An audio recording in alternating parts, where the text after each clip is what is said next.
Okay ka na ba, Mitz? Did you get the validation you needed? Putang ina. Umpisa pa lang, alam mo nang nararamdaman ko para kay Duke? Oo! Hindi kita pinagtanggol dahil putang ina. Nasaktan ako. May picture kayo ni Duke na naghahalikan, pero hindi ka man lang nagpaliwanag. Mitzi, may narinig ka ba sa akin? Wala!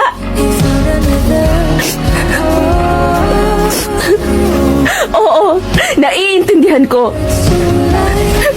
In order to save her, you have to fucking disrespect me. Putang ina, Duke. Girlfriend mo ko eh. Girlfriend mo ko. Pero ilang beses mo nang ipinaramdam sa akin na mas mahal mo si Mitzi.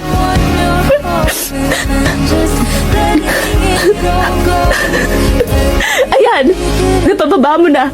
Okay na ba? Oo, Mitzi.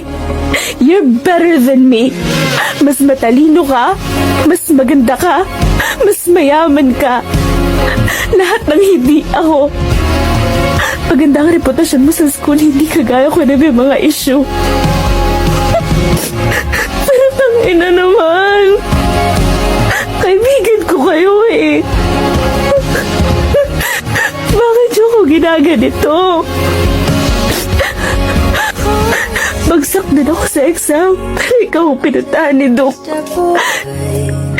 Nagmakaawa kung huwag siyang umalis sa tabi ko. Pero sinundan ka niya. Ang galing mo! Para iligtas siya, kailangan mong lunurin ako. Sa lahat ng tao, Doc, ikaw ang hindi ko inaasahang sasaktan ako ng ganito. Maghiwalay na tayo.